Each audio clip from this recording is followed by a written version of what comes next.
बहुत समय पहले की बात है। एक गांव में एक गरीब लकड़हारा रहता था। वह रोज जंगल जाकर लकड़ियां काटता और उन्हें बाजार में बेचकर अपना गुजारा करता था। एक दिन वह नदी के किनारे एक पेड़ पर चढ़कर लकड़ी काट रहा था। अचानक उसके हाथ से कुल्हाड़ी फिसल गई और गहरे पानी में जा गिरी। लकड़हारा बहुत दुखी हो गया क्योंकि उसके पास केवल वही एक कुल्हाड़ी थी और उसके पास नई खरीदने के पैसे नहीं थे। वह नदी के किनारे बैठकर रोने लगा। उसकी पुकार सुनकर नदी के जल देवता प्रकट हुए। उन्होंने पूछा, पुत्र, तुम क्यों रो रहे हो? लकड़हारे ने अपनी व्यथा सुनाई। जल देवता को उस पर दया आ गई। उन्होंने नदी में डुबकी लगाई और एक सोने की कुल्हाड़ी लेकर बाहर आए। देवता, क्या यह तुम्हारी कुल्हाड़ी है? लकड़हारा, नहीं महाराज, यह मेरी नहीं है। देवता ने फिर डुबकी लगाई और इस बार चांदी की कुल्हाड़ी लेकर निकले। लकड़हारे ने उसे भी लेने से मना कर दिया। तीसरी बार देवता ने डुबकी लगाई और उसकी पुरानी लोहे की कुल्हाड़ी निकाली। उसे देखते ही लकड़हारा खुशी से झूम उठा और बोला, हाँ महाराज, यही मेरी कुल्हाड़ी है। जल देवता उसकी ईमानदारी देखकर अत्यंत प्रसन्न हुए। उन्होंने उसे उसकी लोहे की कुल्हाड़ी तो दी ही, साथ ही इनाम के तौर पर सोने और चांदी की कुल्हाड़ियां भी उसे भेंट कर दी।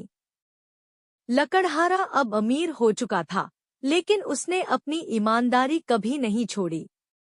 कहानी की सीख, मोरल ऑफ द स्टोरी, ईमानदारी सबसे अच्छी नीति है। Honesty is the best policy. बहुत समय पहले की बात है। एक गांव में एक गरीब लकड़हारा रहता था। वह रोज जंगल जाकर लकड़ियां काटता और उन्हें बाजार में बेचकर अपना गुजारा करता था। एक दिन वह नदी के किनारे एक पेड़ पर चढ़कर लकड़ी काट रहा था।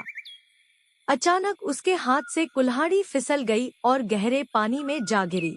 लकड़हारा बहुत दुखी हो गया क्योंकि उसके पास केवल वही एक कुल्हाड़ी थी और उसके पास नई खरीदने के पैसे नहीं थे। वह नदी के किनारे बैठकर रोने लगा। उसकी पुकार सुनकर नदी के जल देवता प्रकट हुए। उन्होंने पूछा, पुत्र, तुम क्यों रो रहे हो? लकड़हारे ने अपनी व्यथा सुनाई। जल देवता को उस पर दया आ गई। उन्होंने नदी में डुबकी लगाई और एक सोने की कुल्हाड़ी लेकर बाहर आए। देवता, क्या यह तुम्हारी कुल्हाड़ी है? लकड़हारा, नहीं महाराज, यह मेरी नहीं है। देवता ने फिर डुबकी लगाई और इस बार चांदी की कुल्हाड़ी लेकर निकले। लकड़हारे ने उसे भी लेने से मना कर दिया।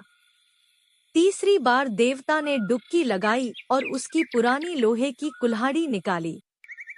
उसे देखते ही लकड़हारा खुशी से झूम उठा और बोला, हाँ महाराज, यही मेरी कुल्हाड़ी है। जल देवता उसकी ईमानदारी देखकर अत्यंत प्रसन्न हुए। उन्होंने उसे उसकी लोहे की कुल्हाड़ी तो दी ही, साथ ही इनाम के तौर पर सोने और चांदी की कुल्हाड़ियां भी उसे भेंट कर दी।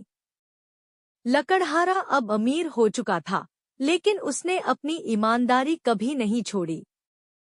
कहानी की सीख, मोरल ऑफ द स्टोरी, ईमानदारी सबसे अच्छी नीति है। Honesty is the best